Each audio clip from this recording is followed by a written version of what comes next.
దైవజనుడైనటువంటి Abraham తనకు పిల్లలు లేనప్పుడు ఒక్క బాబుని అడిగాడు.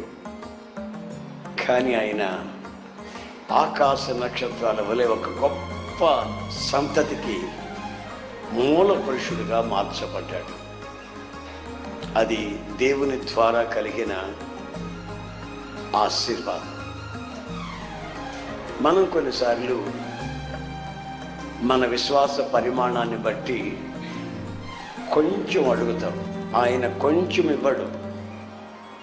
సమృద్ధిగా ఇచ్చే దేవుడు. నా జీవితంలో నేను చెప్పుకోవాలంటే ఒకటి కాదు కదా, వేవేల సంగతులు నేను చెప్పగలను.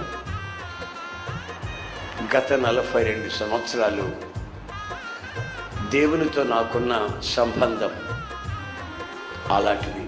ఒక పాత వ్యాన్ ఒకటి ఇవ్వమని ప్రభువుని అడిగితే కొత్తదే ఇచ్చాడు. 1000 మంది పట్టే ప్రార్థనా మందిరం కావాలయ్యా అని నేను అడిగితే 25,000 మంది కూర్చొని ఒకే చోట ఆరాధన చేసే ఇదిగో ఈ ప్రార్థనా మందిరాన్ని ప్రభు ఇచ్చాడు.